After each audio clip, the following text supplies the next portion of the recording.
2020, I think that it was a year that didn't go according to anyone's plans. We had plans to open Netherlands and to scale in Estonia, and due to the situation with COVID, a lot of the plans had to be changed. And no one really projected like, were we going to have a second wave, how hard would it hit? So I think 2020 in many ways has been a year of a lot of improvising and assumptions like how will the world looking in X amount of time. For me, looking at the Finnish business, for example, Finland has been a great success. Like Finland has hit its target every single month. I think that that's remarkable. With the product, we've been working hard towards a shift from going from a chatbot player to becoming actually a conversion optimization platform with a lot of marketing automation tools built within to build like one platform as a whole. We haven't reached that yet, but I'm still like confident that we will reach that by end of the year. So 2020 for me personally has been a time of preparation for 21. And many times the work that you put or what you do in silence and which many things aren't shown outside, it's getting us stronger for 21, because I believe that 21 will be the year of the real growth, where we actually have a platform which is substantially better than all of our competitors, and pushing the team with the best product in the market and having the energy that we have on our everyday work will produce something amazing.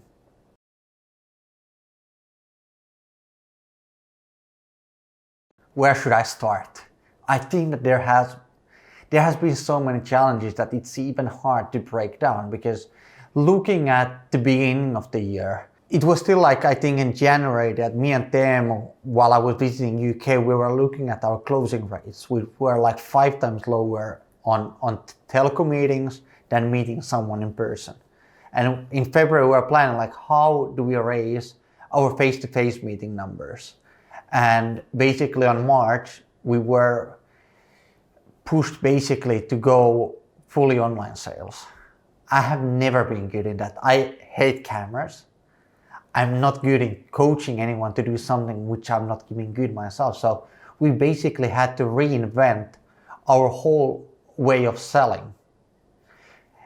Another thing, when it comes to a sales organization, a sales organization works in many ways from the energy that it has.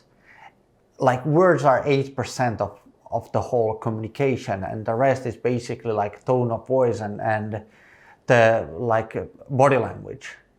Now you're basically restricted to basically having everything done like digitally. We were not prepared. We hadn't coached our staff for that. We didn't even know ourselves how to do it. So how can you motivate someone who is working from home while I'm working from home without being here and doing fist bumps and basically combining the whole like energy? So now basically I had to transmit all of that, or everyone had to transmit that like through words and caring. And I think that I don't know, you should ask the team like how have we succeeded, but we've done our best. But not only the team but also the management and everyone have been put to a new situation, and we've been basically demanded to quickly come up with solutions to problems that we didn't even anticipate.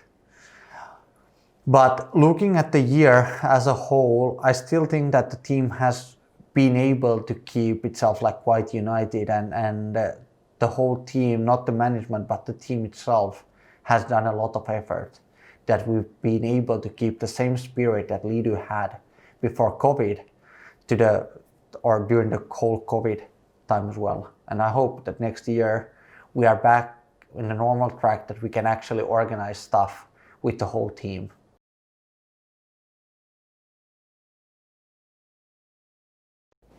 In business, when you're struggling, you have either you are in a growth mode or you are in a survival mode. And 2020 has put us on a constant like survival mode, and being on a survival mode, it's kind of way more like stressing than actually being on the growth mode when everything is going nicely, because it kind of puts you on a wheel, and even like stuff is going well, sometimes we aren't good in giving ourselves credit because we expect something to be better. So actually being happy with what we've achieved and not always strive for more and better, we should always also stop and pause and congratulate ourselves.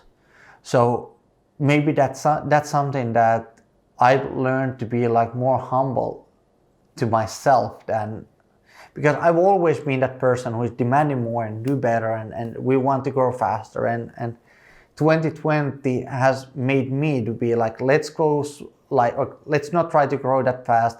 Let's give people time. Let's build up the solid foundation. Let's take 2 steps back. That's something that I usually never say, and hope that going forward I don't need to say that again. But from the risk taker, I've been more like the safe player, because seeing what's happening around the world is something that I anyway feel responsible for the whole team that we have. A lot of companies have had to do like salary cuts and layoffs, and that's something that we luckily haven't been forced to do.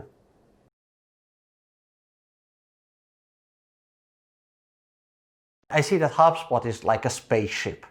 You can go to the moon with it, but you need to be able to drive a rocket.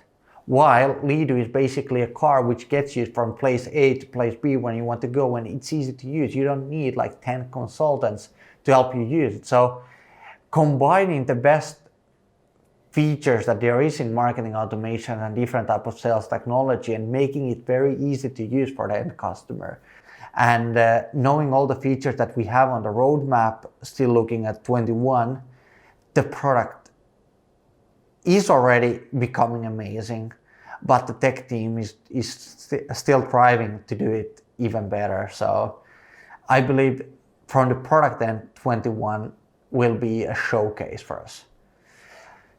On the other areas, I think that we have a lot of great people in the company, and seeing growth stories that we've had, for example, what Susu is currently doing on the product side, I think that we need to encourage people in that sense more. And seeing people when they are really happy in what they are doing and striving, I believe that if we manage to like fire more people up the same way, there's nothing stopping us.